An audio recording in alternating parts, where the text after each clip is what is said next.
selama hidup di dunia ini kita disiapkan untuk menerima hidup keabadian yang sangat panjang bersama Tuhan. Dan gereja hari ini mengajak Anda semuanya untuk menyiapkannya. Bagi diri kita sendiri, bagi orang-orang yang sudah meninggal, bagi orang-orang yang jarang didoakan karena tidak diingat, karena sudah tidak ada, bagi bayi-bayi yang diaborsi, bagi orang-orang meninggal yang tidak diketahui, bagi orang-orang meninggal di dalam peperangan, semuanya didoakan oleh gereja di masa ini, dalam bulan arwah ini, agar kita semua sebagai kesatuan gereja di dunia ini, menyadari bahwa kesatuan dengan Allah akan terus berlangsung sampai nanti di masa yang akan datang. Dan hanya cinta kasih Allah lah yang membuat itu terjadi. Kita hanya bisa memohon kepada Tuhan, agar itu pun nanti kita alami bersama saudara-saudari kita yang sudah mendahului kita. Oleh karena itu mari bersama-sama kita doakan bersama-sama doa indulgensi agar jiwa-jiwa saudara-saudara kita yang sudah meninggal diterima oleh Allah Bapa yang Maha Kuasa. Dalam nama Bapa dan Putra dan Roh Kudus. Rahmat Tuhan kita Yesus Kristus, cinta kasih Allah dan persekutuan Roh Kudus bersamamu.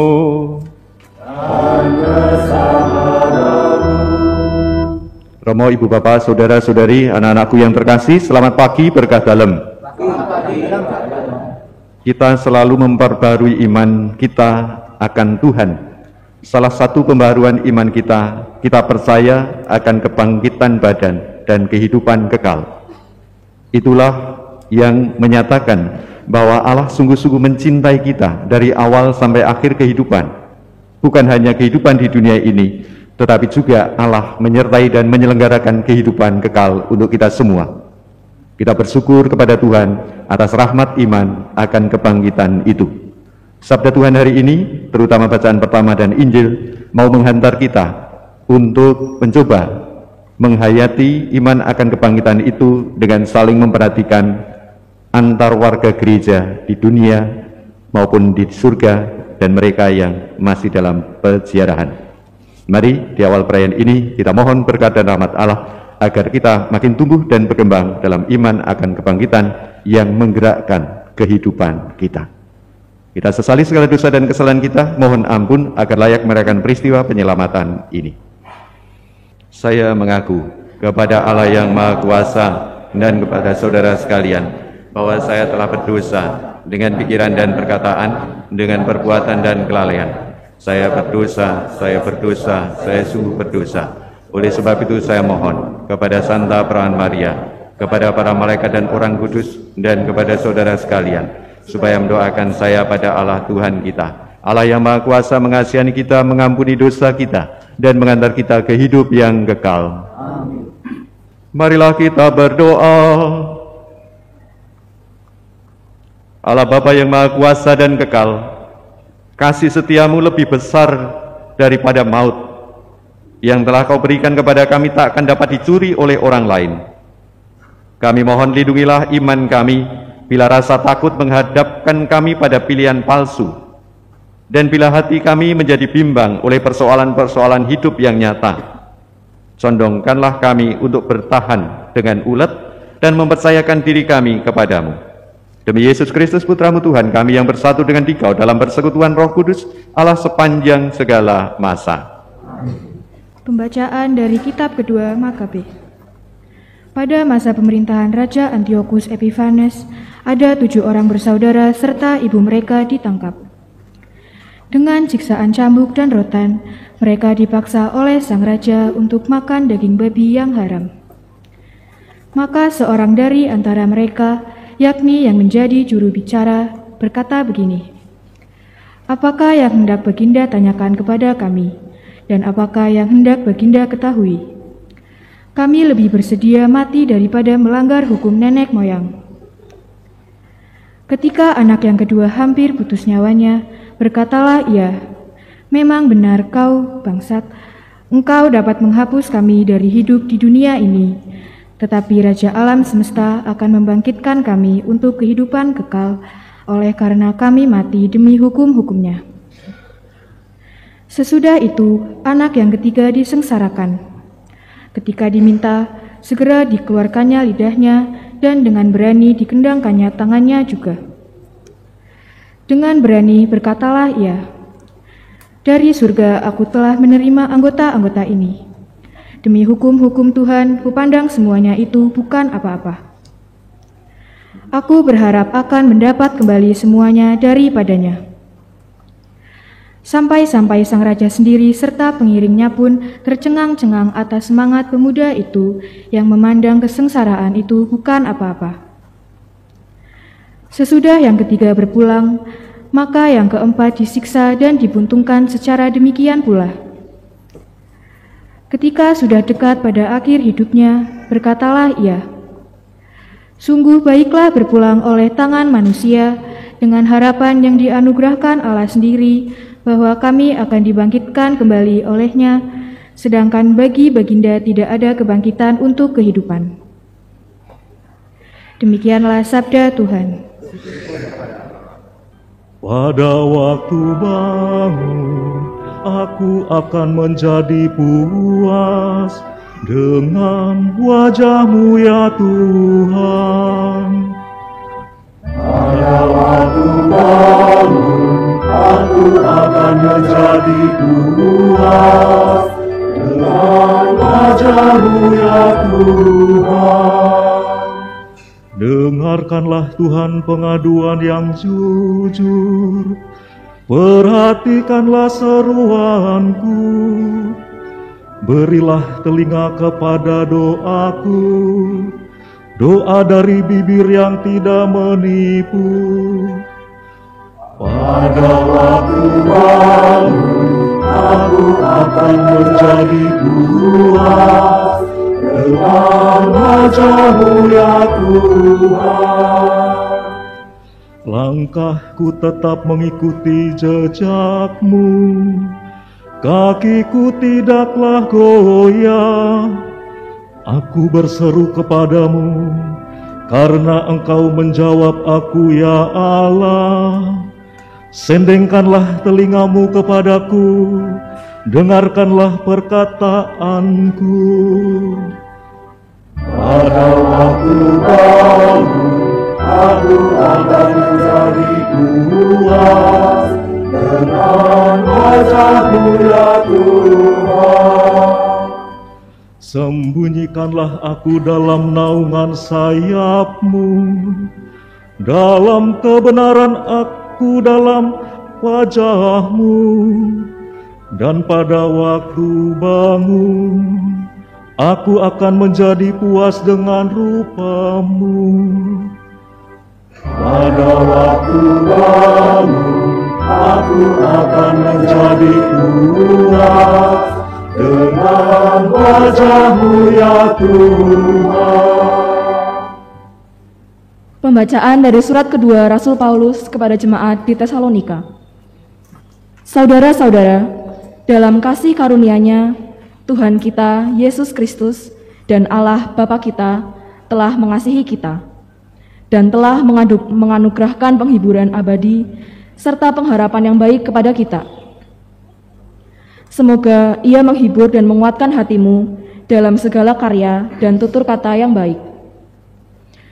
Selanjutnya, saudara-saudaraku, berdoalah untuk kami, supaya firman Tuhan beroleh kemajuan dan dimuliakan, sama seperti yang telah terjadi di antara kamu. Juga supaya kami terlepas dari para pengacau dan dari orang-orang jahat. Sebab tidak semua orang beroleh iman. Tetapi Tuhan adalah setia. Ia akan menguatkan hatimu dan akan memelihara kamu terhadap yang jahat. Dan kami percaya dalam Tuhan bahwa apa yang kami pesankan kepadamu telah kamu lakukan dan akan selalu kamu lakukan. Kiranya Tuhan telah mengarahkan hatimu kepada kasih Allah dan kepada ketabahan Kristus. Demikianlah sabda Tuhan. Haleluya, haleluya, haleluya, haleluya, haleluya, haleluya. Yesus Kristus adalah yang pertama bangkit dari antara orang mati. Bagi Dialah kemuliaan dan kuasa sampai selama-lamanya. Haleluya, haleluya, haleluya, haleluya, haleluya, haleluya. Tuhan bersamamu. Inilah Injil suci menurut Santo Lukas. Sekali peristiwa datanglah kepada Yesus beberapa orang Saduki yang tidak mengakui adanya kebangkitan. Mereka bertanya kepada Yesus, "Guru, Musa menuliskan perintah ini untuk kita. Jika seseorang yang mempunyai saudara laki-laki mati meninggalkan istrinya, tetapi tidak meninggalkan anak, maka saudaranya harus kawin dengan istrinya itu dan memberi keturunan bagi saudaranya." Adalah 7 orang bersaudara. Yang pertama kawin dengan seorang perempuan, lalu mati tanpa meninggalkan anak. Lalu perempuan itu dikawini oleh yang kedua dan oleh yang ketiga, dan demikianlah berturut-turut oleh ke-7 saudara itu. Mereka semuanya mati tanpa meninggalkan anak. Akhirnya perempuan itu pun mati. Bagaimana sekarang dengan perempuan itu? Siapakah di antara orang-orang itu yang menjadi suaminya pada hari kebangkitan? Sebab ke-7-nya telah beristrikan dia. Jawab Yesus kepada mereka, "Orang-orang dunia ini kawin dan dikawinkan, tetapi mereka yang dianggap layak untuk mendapat bagian dalam dunia yang lain itu dan dalam kebangkitan dari antara orang mati tidak kawin dan tidak dikawinkan. Mereka tidak dapat mati lagi, sebab mereka sama seperti malaikat-malaikat, dan mereka adalah anak-anak Allah karena mereka telah dibangkitkan." Tentang kebangkitannya orang-orang mati, Musa telah memberitahukannya dalam cerita tentang Semak Duri, di mana ia menyebut Tuhan sebagai Allah Abraham, Allah Ishak, dan Allah Yakub. Tetapi ia bukan Allah orang mati, melainkan Allah orang hidup, sebab di hadapan Dia semua orang hidup. Demikianlah Injil Tuhan.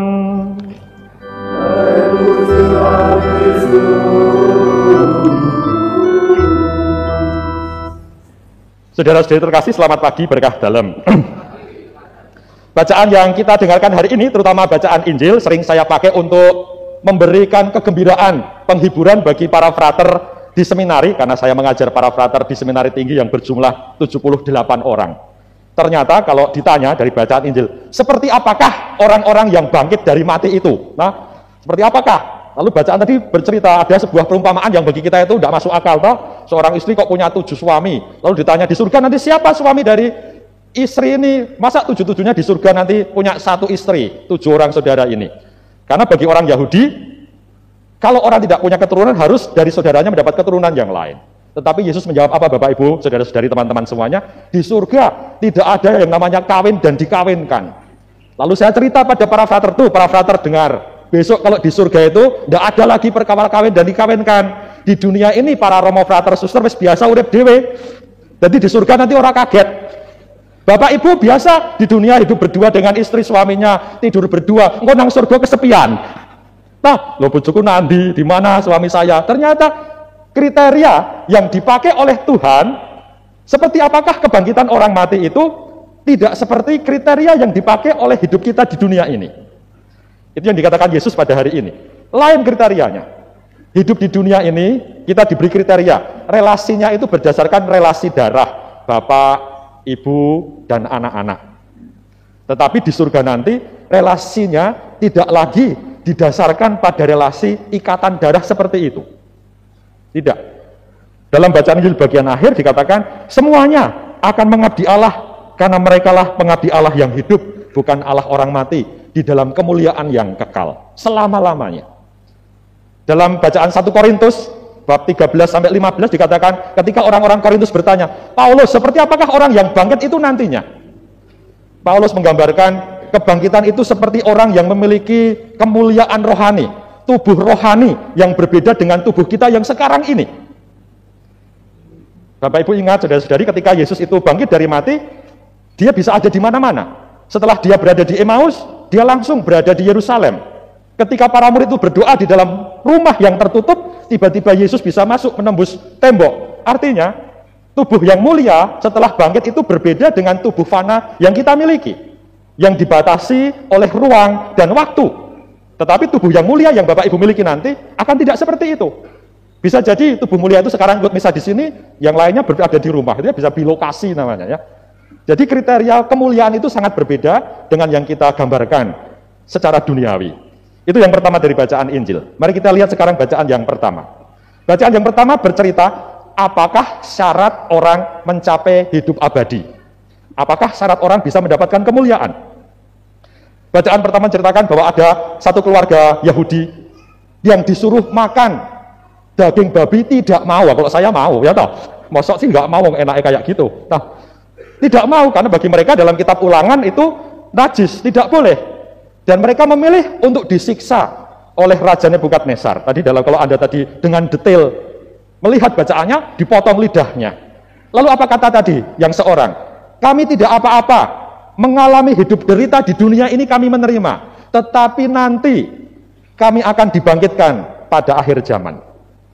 Bacaan pertama memberikan syarat, apakah syaratnya orang dibangkitkan dan disatukan dengan Tuhan. Syaratnya bahwa orang setia sampai akhir meskipun di dalam penderitaan. Kalau Bapak Ibu, teman-teman semuanya punya saudara yang sakit, kita sendiri yang sedang mengalami cobaan, cobaan-cobaan itu digambarkan sebagai jalan Tuhan untuk menguji hidup kita. Dalam kitab Amsal diceritakan, jiwa manusia itu diuji seperti dimasukkan dalam bara api emas agar murni.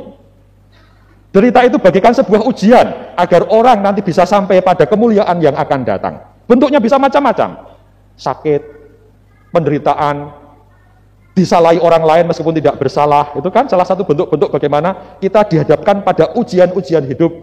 Dan yang dituntut adalah kesetiaan sampai akhir, seperti yang diceritakan di dalam bacaan yang pertama dari Makabe hari ini. Itu yang kedua dari kitab Makabe. Berikutnya, seperti apakah syarat sebuah kesatuan dengan Allah? Kalau kita pada bulan November ini secara khusus Anda mendoakan orang-orang saudara-saudara kita yang sudah meninggal, tadi Anda mendengar ketika Romo Parjono mendoakan berbagai macam doa untuk orang yang meninggal. Lalu kita diajak berpikir, ketika Tuhan itu bersatu dengan manusia, Tuhan itu kan 100% kudusnya, 100%. Sehingga kita manusia yang akan mendapatkan kemuliaan di surga, kekudusannya juga harus 100%. Harus. Kalau kekudusan kita 99,9 belum bisa. Belum bisa, karena harus 100%. Bagaimana mencapai 100% itu? Katekismus Gereja Katolik mengatakan, jiwa kita disiapkan untuk mencapai pada kekudusan. Bagaimana caranya disiapkan? Salah satunya gereja memberi kesempatan kita pada bulan November ini, Anda diminta untuk mendoakan saudara-saudari kita yang sudah meninggal, agar mereka disiapkan sampai pada kekudusan seperti Allah yang sempurna adanya. Apakah bisa? Bisa, dengan rahmat Allah yang bisa. Dan kita mendoakannya. Maka saya pernah ditanya suatu saat ketika saya bertugas di Panti Rapih. Kami, romo-romo dari Seminari Tinggi di Jogja itu setiap pagi kami bertugas misa di Panti Rapih Rumah Sakit.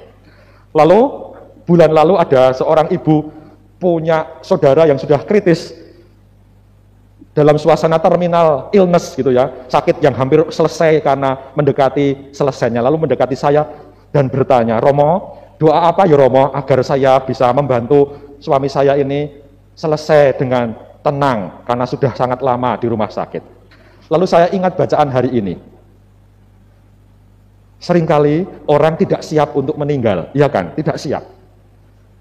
Orang takut sampai pada sebuah perasaan aku harus pergi dari dunia ini. Dan jiwa-jiwa orang yang tidak siap meninggal itulah yang tidak akan mudah bersatu dengan Allah karena dia tidak siap. Maka saudara-saudari, kalau nanti Anda punya pengalaman, punya saudara yang akan meninggal, bapak, ibu, kakek, nenek, tetangga, orang Katolik seperti kita ini mendoakan apa kepada mereka? Doakanlah seperti kata-kata Yesus yang dalam Injil Lukas itu, Tuhan, terimalah dia di dalam rumahmu dan siapkanlah dia agar bisa tenang menerimanya. Kita diusahakan agar kita bisa menyiapkan diri kita sendiri, tetapi juga menyiapkan orang-orang terdekat kita agar dia bisa berpasrah kepada Allah, tidak dalam ketakutan, tetapi dalam kepasrahan. Dan itu sungguh-sungguh sulit. Kenapa orang takut mati? Karena orang akan kehilangan sejarah hidupnya di dunia ini, dan itu yang kita takutkan. Kalau adik-adik kita seringkali bisa mengupload sejarah histori Instagram kita, lah kalau kita mati kita tidak bisa upload lagi histori kita, ya kan? Hilang, kita tidak bisa. Status kita tidak bisa kita upload lagi, statusnya mati terus gitu kan, tidak bisa ganti-ganti. Dan kita takut ketika kita tidak bisa lagi berrelasi dengan orang-orang terdekat kita. Bacaan-bacaan hari ini membantu kita untuk bermenung saudara-saudari, untuk membantu terutama saudara-saudari kita yang hendak berpulang kepada Allah untuk siap sedia berpasrah dan menyerahkan hidupnya kepada Tuhan sepenuhnya. Mengapa? Karena bagi gereja, kesatuan gereja itu dialami dari masa lampau, masa sekarang, dan yang akan datang. Gereja Katolik sangat meyakini bahwa kematian itu bukan sebuah titik akhir, period, titik, tetapi itu koma. Ada kehidupan yang lebih panjang di masa yang akan datang. Mazmur mengatakan hidup itu paling ya 70 atau 80 jika kuat. 90-100 itu bonus dari Allah. Sehingga hidup di masa datang bersama Allah itu akan jauh lebih panjang dibanding hidup kita di dunia yang sangat sebentar ini. Sangat sebentar ini hidup di dunia. Bagi Allah itu 1 detik, bagi manusia itu 3000 tahun, begitu ya kata-kata pemazmur. Artinya selama hidup di dunia ini kita disiapkan untuk menerima hidup keabadian yang sangat panjang bersama Tuhan. Dan gereja hari ini mengajak Anda semuanya untuk menyiapkannya. Bagi diri kita sendiri, bagi orang-orang yang sudah meninggal, bagi orang-orang yang jarang didoakan karena tidak diingat, karena sudah tidak ada, bagi bayi-bayi yang diaborsi, bagi orang-orang meninggal yang tidak diketahui, bagi orang-orang meninggal di dalam peperangan, semuanya didoakan oleh gereja di masa ini, dalam bulan arwah ini, agar kita semua sebagai kesatuan gereja di dunia ini menyadari bahwa kesatuan dengan Allah akan terus berlangsung sampai nanti di masa yang akan datang. Dan hanya cinta kasih Allah lah yang membuat itu terjadi. Kita hanya bisa memohon kepada Tuhan agar itu pun nanti kita alami bersama saudara-saudari kita yang sudah mendahului kita. Oleh karena itu mari bersama-sama kita doakan bersama-sama doa indulgensi agar jiwa-jiwa saudara-saudara kita yang sudah meninggal diterima oleh Allah Bapa yang Maha Kuasa. Kita doakan doa indulgensi, doa bersama. Marilah berdoa. Bapa yang Maha Rahim, percaya akan kasih-Mu yang tiada terbatas bersama seluruh gereja-Mu. Pada hari ini kami mohon dengan sangat, lepaskanlah jiwa-jiwa saudara-saudari kami ini. Mari kita hening sejenak, kita sebutkan nama-nama orang yang kita kenal, saudara-saudari kita yang sudah meninggal. Dari segala hukuman atas dosa-dosa mereka. Perkenanlah mereka semua memasuki hidup abadi, yang terang dan damai di surga mulia. Dan perkenanlah mereka memandang kemuliaan cahaya wajah-Mu. Semua ini kami mohon dengan perantaraan Yesus Kristus Putra-Mu, kini dan sepanjang masa. Marilah mewartakan misteri iman kita. Setiap kali kami makan roti ini dan minum dari piala ini, wafat-Mu Tuhan kami wartakan hingga Engkau datang. Marilah kita berdoa.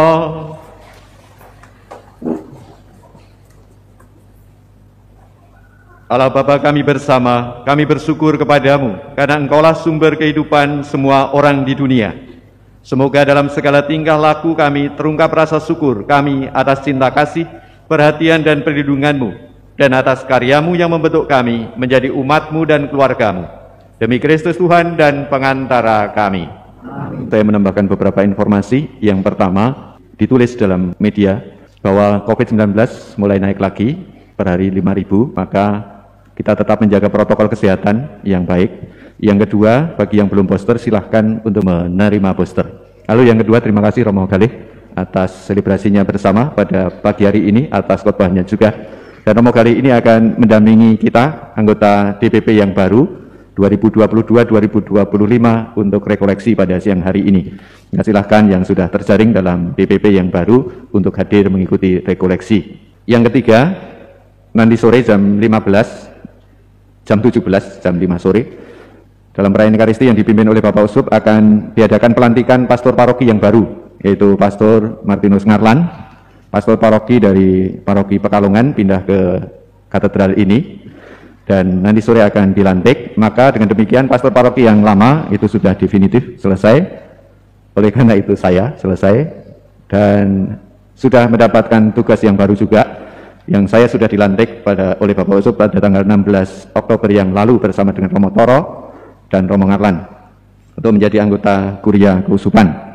Oleh karena itu, pertama-tama saya mengucapkan terima kasih sekali, terima kasih banyak atas kerjasamanya selama ini dalam mendampingi umat, terutama mereka yang tergabung dalam DPP, DKP, dan juga dalam panitia-panitia khusus dalam mendampingi umat di paroki ini.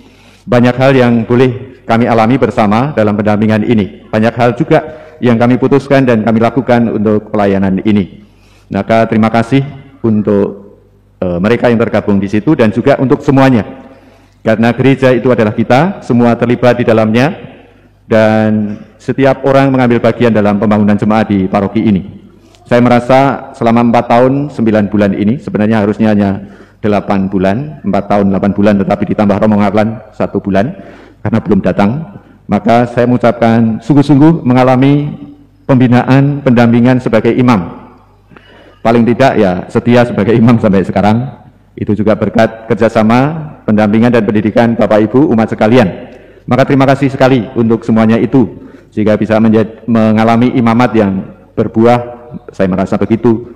Dan saya rasa selesai tugas saya di tempat ini. Banyak hal yang perlu saya syukuri atas karya penyelamatan di paroki ini, baik dalam pembinaan-pembinaan iman, pembinaan liturgi, pembinaan persekutuan, maupun pelayanan kemasyarakatan, dan juga mengelola atau memelihara harta benda di paroki ini.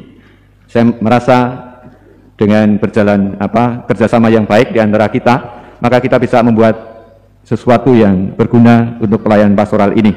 Sudah ada tempat untuk pembinaan dengan gedung atau Balai Julianus, juga di Girikondo sudah ada kapel, di Wangon sudah menjadi paroki tersendiri dengan segala perabotnya, sarana prasarana yang ada.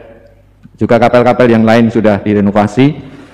Yang terakhir itu adalah Gentawangi dan juga Mandirancan atau Patek Raja. Terima kasih semua bantuannya itu yang membuat kita bisa berbuat sesuatu untuk memperindah rumah Tuhan. Dan juga renovasi katedral ini yang dibangun tahun 87-88 menelan biaya 500-an juta. Kemarin renovasi saja itu hampir 1 M.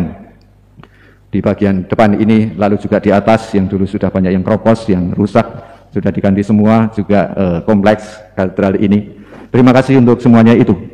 Tetapi juga saya merasa ada banyak hal yang dari keputusan yang saya ambil mungkin melukai, mungkin menyakitkan, mungkin tidak berkenan bagi Bapak Ibu, saudara-saudari yang semua. Oleh karena itu dengan rendah hati saya mohon maaf, mohon dimaafkan, diampuni segala dosa saya selama 4 tahun 9 bulan di sini. Dan tentu juga mohon doa untuk tugas pelayanan saya yang baru, yang sudah saya mulai 1 bulan yang lalu sebenarnya. Semoga pelayanan ini tidak memisahkan kita, tetapi makin membangun keuskupan ini secara lebih luas, bukan hanya memperhatikan paroki ini, tetapi juga terlebih adalah membangun keuskupan Purwokerto. Silahkan segala talenta yang Tuhan percayakan bagi Anda, gunakan sungguh-sungguh untuk membangun pasamuan dalam, untuk membangun gereja kudus keuskupan Purwokerto ini. Terima kasih untuk kerjasama yang akan kita lakukan ke depan. Dan akhir kata, lanjutkan semuanya, kehidupan tetap akan berlangsung dengan baik. Kalender liturgi maupun kalender kegiatan yang rutin akan segera terbit. Sudah ada di percetakan di Canisius, nanti akan dimiliki oleh Anda sekalian.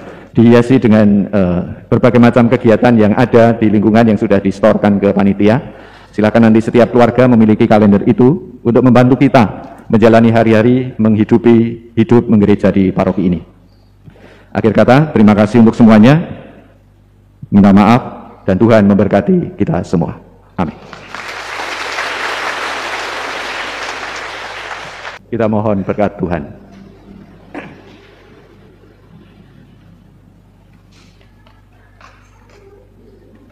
Tuhan bersamamu.